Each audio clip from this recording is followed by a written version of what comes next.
Hola, este es el tercer video sobre John Rawls. Hemos pasado entonces por, en un primer video, una introducción sobre él, la idea del velo de la ignorancia y de la posición original. Y en el segundo video vimos, a partir de estas ideas, cuáles eran los tres principios eh, de justicia que Rawls nos planteaba. Vimos entonces cómo Rawls hablaba sobre el principio de igual libertad, el principio de justa igualdad de oportunidades y el principio de diferencia.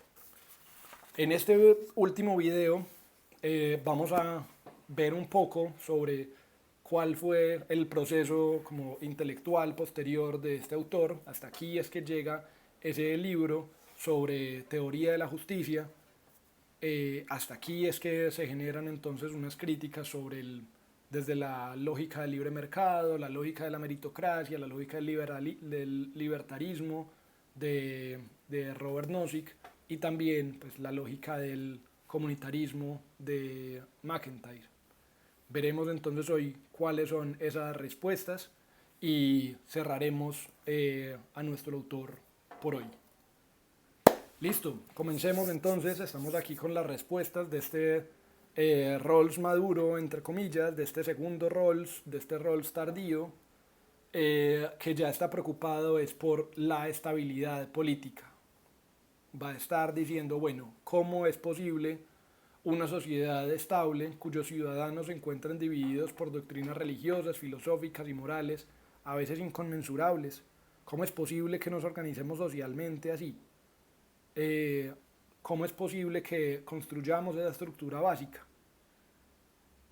Él anteriormente había planteado ese velo de la ignorancia, los principios de justicia, pero entonces comenzaba a ver cómo era importante tener otro tipo de elementos en cuenta. Empieza a tener consideraciones sobre cómo la estructura básica para la cooperación social justa entre las personas debe ser entre personas libres e iguales y iba entonces en ese camino, en entender la estabilidad política en qué consistía. Afirma Rawls en un artículo que lleva por nombre Justicia como Fairness, Política, no Metafísica. Es un artículo corto, como de 30 páginas.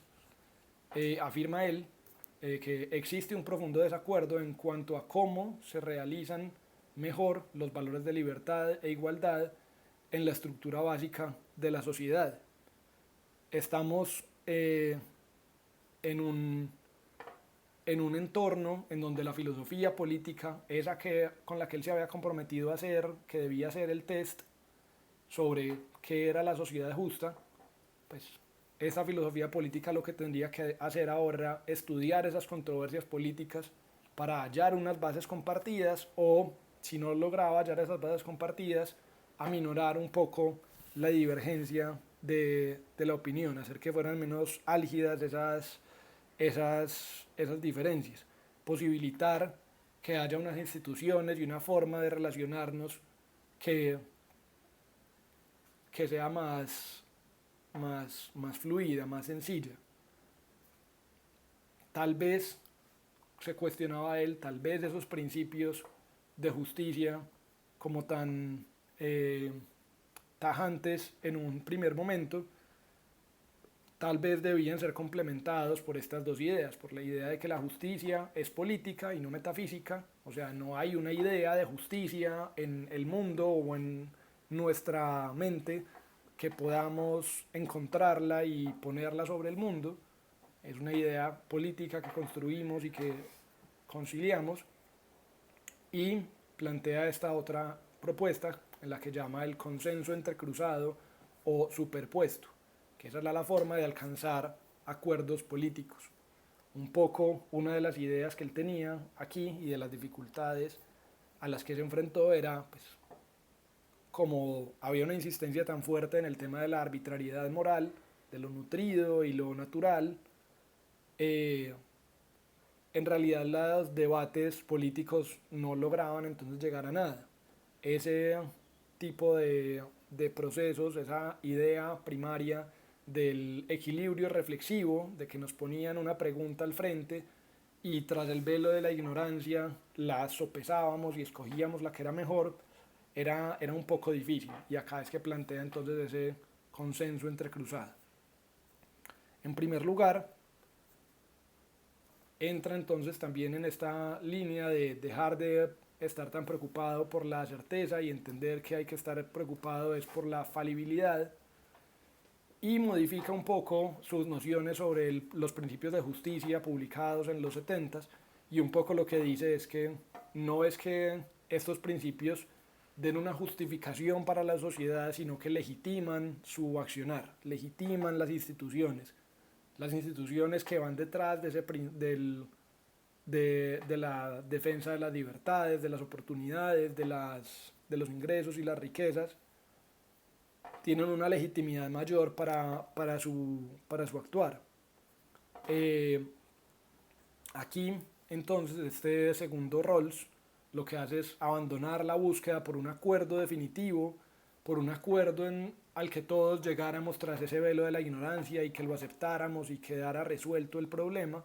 Él renuncia a eso y entiende que el debate político con intereses no es metafísico, no está buscando la verdad con B mayúscula.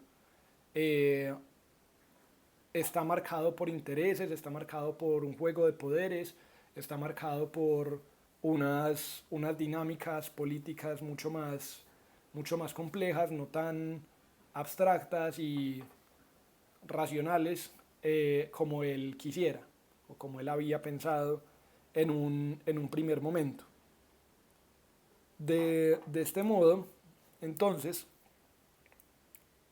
lo que dice este segundo Rawls es que las doctrinas comprensivas no se deben considerar en los debates de justicia. Las doctrinas comprensivas son estas doctrinas como que lo explican todo o dan cuenta de todo. Él escribe Victoria Camps escribe sobre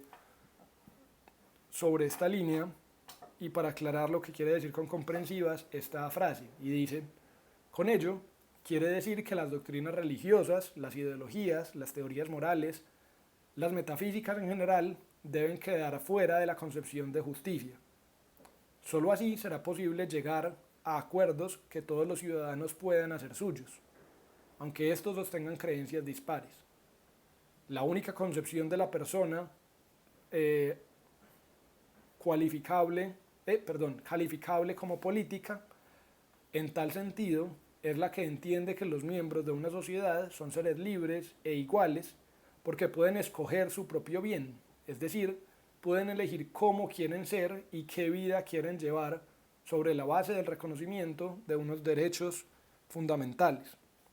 Ahí entonces hay un reconocimiento de los derechos universales que determinan la justicia, pero también unas diferencias culturales al hablar sobre diferentes concepciones de bien. Este tipo de planteamientos empieza a diferenciar a el Rawls primero de este segundo, más influenciado y consciente de las críticas del comunitarismo. Algunos personajes como Amartya Sen y Cass Sunstein son autores que siguen en ese mismo camino, que están un poco en el camino de entender que a los acuerdos se pueden llegar sin hacer demasiadas preguntas sobre sobre ese motivo final que sustenta el por qué tú tomas esa elección. Amartya Sen habla, por ejemplo, sobre cómo podemos persuadir utilizando diferentes argumentos para hallar principios compartidos. Cass Sunstein habla sobre un acuerdo teóricamente incompleto en el que se comparta la conclusión, pero no los argumentos. Acá un poco son ideas de decir, sí, venga, pues no todos tenemos que estar de acuerdo por las mismas cosas, podemos llegar a una misma conclusión, creer que lo más adecuado políticamente es tomar este proyecto, pero quien tenga unas concepciones de bien y haga parte de una comunidad y represente a cierta población lo va a estar reconociendo por ciertos motivos, otro personaje lo va a estar haciendo por otros motivos, y es mejor no entrar en esos debates más de la cuenta. Hay, por ejemplo, una reflexión sobre cómo en estas doctrinas comprensivas hay debates fuertes sobre el, sobre por qué una constitución, por qué necesitamos una constitución.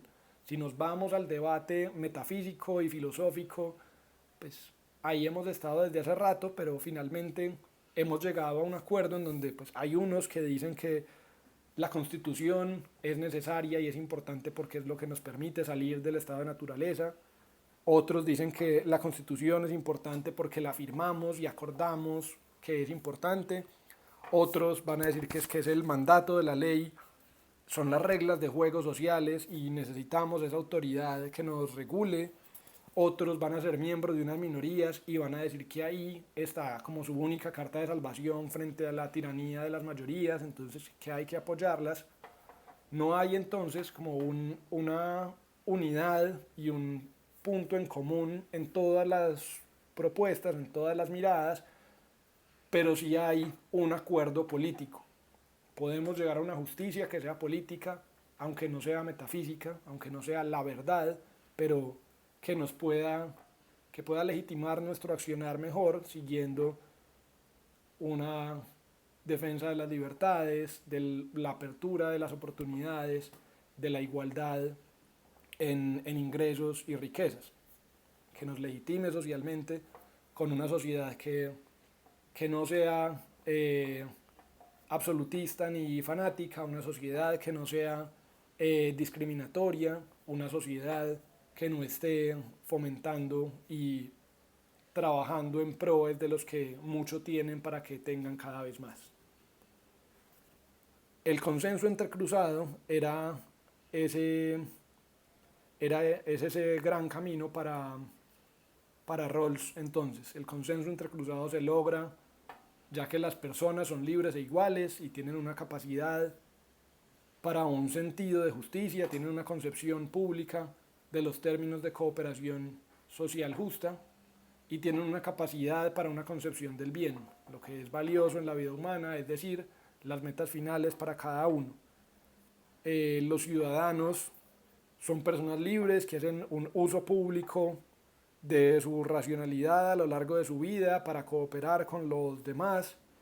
Hay casos puntuales en donde estas ideas permiten entender unas concepciones diferentes de bien, pero llegar a unos acuerdos sobre cómo nos vamos a regular.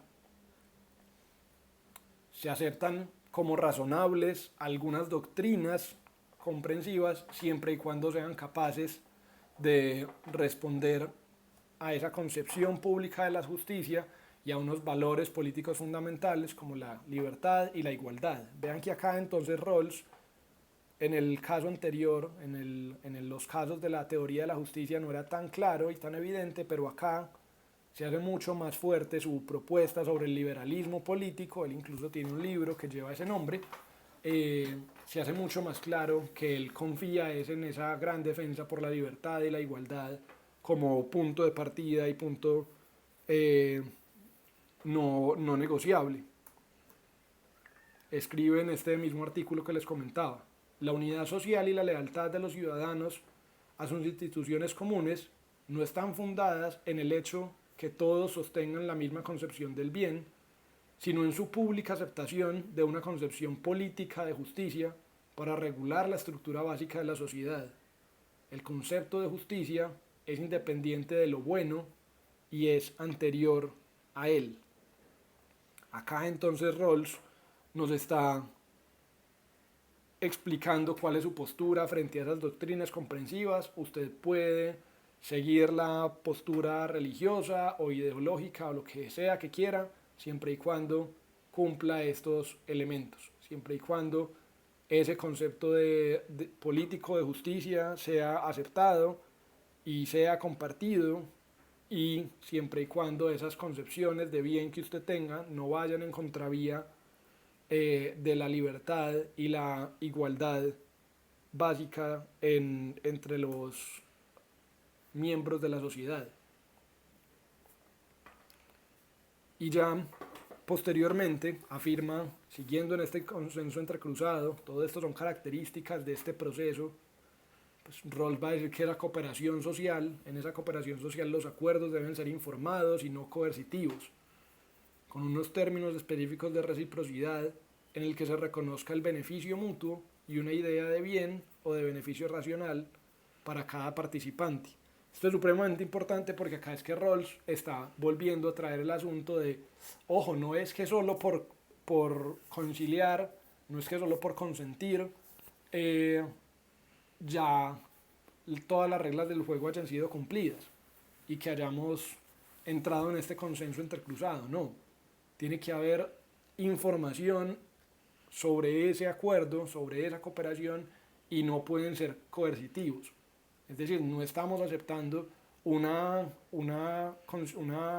eh, un pacto social basado en las mentiras o en la amenaza. No estamos aceptando un pacto social en donde yo te compro un terreno escondiéndote que ahí hay un montón de, pues teniendo una información privilegiada que tú no tienes. No vamos a aceptar tampoco una sociedad en donde yo te amenace para que me vendas ese pedazo de tierra para que yo pueda sembrar ahí lo que yo desee. Ahí esa cooperación social, entonces, ese consenso intercruzado tiene también estas particularidades. Sigue Rawls y plantea esta última característica del consenso entrecruzado. Este consenso entrecruzado requiere tanto razonamientos válidos como argumentos comprensibles por todos, independientemente de su creencia, para producir una razón pública. Esta idea de la razón pública es muy importante para Rawls. La idea de la razón pública es que podamos entender por qué estamos haciendo socialmente lo que estamos haciendo.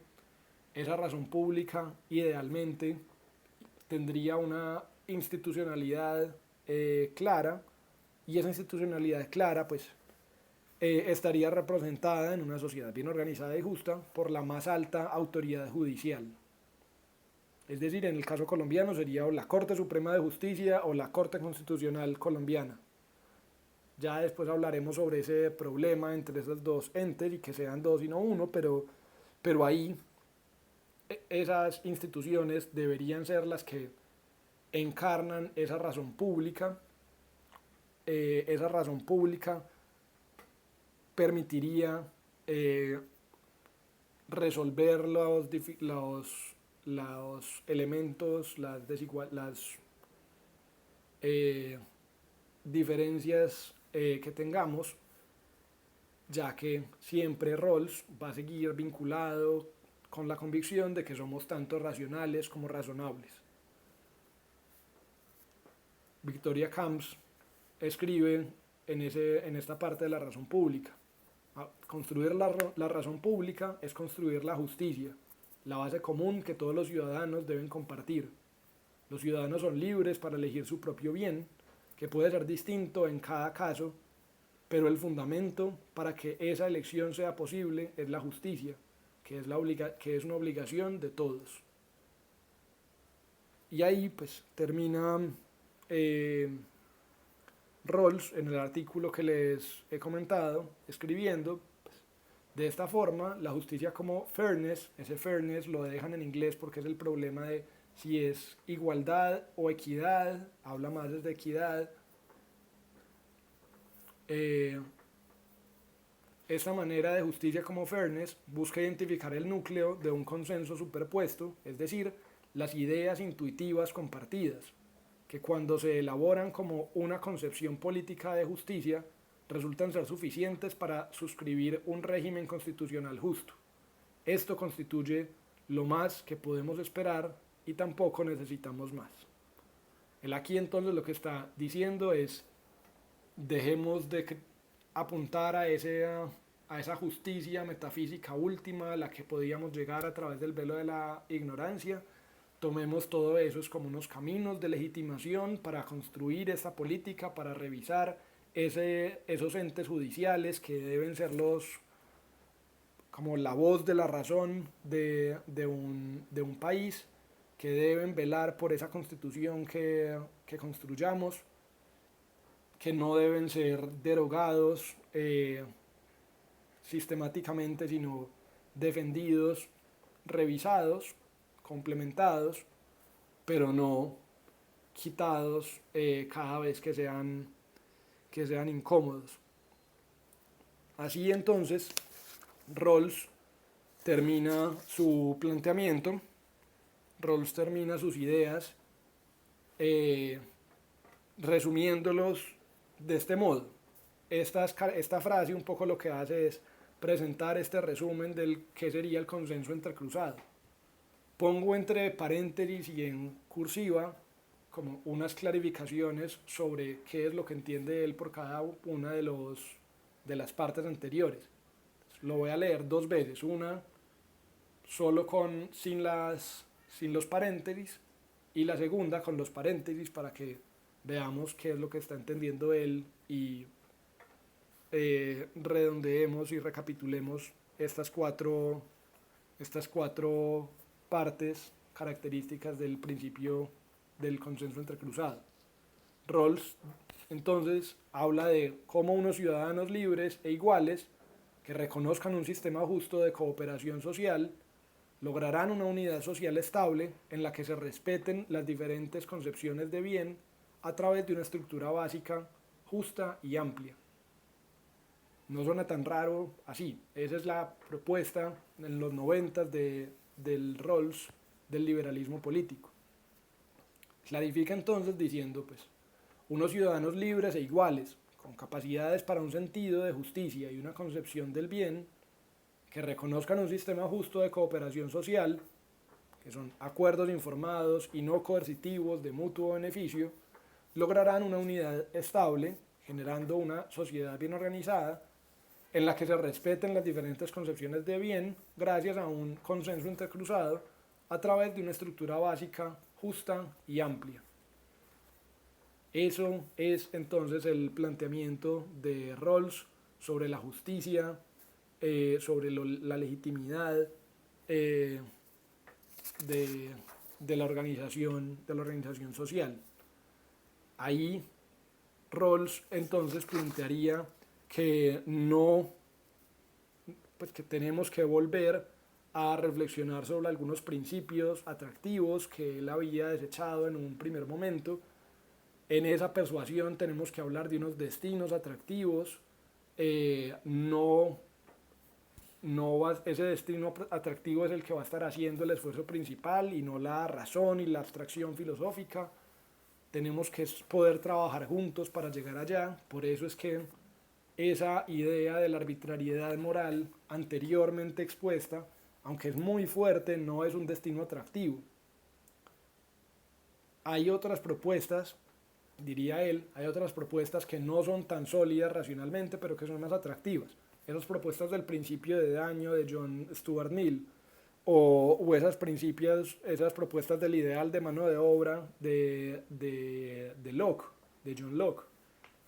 Esas ideas de si yo trabajo en algo, ese algo de algún modo me pertenece a mí, y esta idea de pues no me irrumpan mi libertad si yo no le estoy haciendo daño a terceros, esas ideas son mucho más atractivas, nos impulsan a trabajar en conjunto, nos impulsan a hacer estos pactos sobre la justicia y nos permiten entonces avanzar más fuertemente, así no tengamos tantos elementos racionales y teóricos para soportarlos. Eso funciona, hay un poco un guiño ahí pragmático de si esto funciona y nos permite avanzar, reducir el sufrimiento y mejorar nuestra situación social, vamos por esa. Ya para terminar la sesión de hoy, vale la pena decir que este gran pensador mantuvo unos problemas duraderos y se le siguen criticando algunos problemas. Se le señala, por ejemplo, cómo esto es un buen marco de referencia de reflexión, tanto la teoría de la justicia inicial como estas reflexiones sobre el liberalismo político secundarias, pues, o más tardías, son unos buenos marcos de referencia, pero quedan en deuda para abarcar problemas complejos que afectan las relaciones humanas y la realidad política concreta de cada territorio. Este tipo de cosas se quedan, por ejemplo, sin entender cómo, pues, tanto en Estados Unidos como en Colombia, hay hay grupos empresariales con una conciencia muy fuerte de quiénes son, cuáles son, qué intereses tienen compartidos, eh, por qué deben estar cerca de los medios de comunicación y de la política, y desconoce entonces la influencia de ese tipo de intereses, desconoce la influencia de la unión entre medios de comunicación y clase política. Entonces empiezan a dejar de lado elementos profundamente determinantes que han marcado mucho nuestras historias. Entonces, ¿qué tan cierto es que pueda llegarse a ese consenso entrecruzado de una buena sociedad cuando, pues, un político es elegido gracias a los intereses económicos de unas personas y es impulsado por unos medios de comunicación que hacen parte de esos mismos intereses? Entonces ahí empieza a haber unos problemas que le critican a Rawls por no haber tratado. Y por último, una seguidora de él, una estudiante de Rawls, Martha Nussbaum, escribe este libro, Las fronteras de la justicia, consideraciones sobre la exclusión. Es un libro específicamente sobre los elementos que, pues, la reivindicación de Rawls, la reivindicación de estas ideas y la forma de complementar tres líneas que a él se le habían quedado por fuera, que no quedan muy claras. Una línea sobre qué es lo que pasa sobre los seres humanos sin esa capacidad de justicia y bien o con discapacidades físicas, cómo los estamos excluyendo socialmente, cómo una persona con unas dificultades cognitivas pues, no tiene esa capacidad de bien o esa capacidad de justicia que al parecer para Rawls es tan importante para consolidarnos. Entonces, habla sobre cómo es ese relacionamiento y esa entrada de estas personas en la red social. Habla también sobre la justicia internacional, cómo hacemos estos elementos, estos debates sobre necesitamos es una justicia cosmopolita, global, o necesitamos es una justicia estatista, nacional, una defensa desde el patriotismo. Entonces hay unas reflexiones sobre estos elementos. Y finalmente, ¿qué es lo que pasa con nuestros deberes hacia los seres no humanos? Todo el tiempo hemos hablado sobre cuáles han sido las características para Rawls, cuáles han sido sus ideas para organizar una buena sociedad humana, justa y libre. Aquí entonces Martha Nussbaum está planteando unos problemas, estas tres líneas que son problemas políticos contemporáneos fuertes sobre, pues, las personas excluidas tanto por elementos cognitivos como físicos, las injusticias internacionales y nuestras responsabilidades o los derechos, una de las dos, de los seres vivos no humanos, de animales, plantas, la tierra en su complejidad. Hasta aquí llegamos entonces en este recorrido de John Rawls. En el próximo encuentro vamos a ver cómo Robert Nozick, colega suyo de la Universidad de Harvard, le respondió desde un primer momento y fue un estado mínimo y unos derechos individuales a toda costa. Los invito a leer estos apartados de su libro Anarquía, Estado y Utopía, el prefacio, y estos dos primeros capítulos sobre por qué una teoría del estado de naturaleza y una descripción sobre ese estado de naturaleza. Vamos a ver que acá con Rawls y Nozick estará de forma contemporánea un debate entre comillas similar al debate entre Locke y Hobbes en siglos anteriores. Les agradezco mucho la atención, espero sus comentarios en el video y en los mensajes que me quieran compartir. Nos vemos en la próxima sesión con Robert Nozick y luego con McIntyre. Hasta pronto.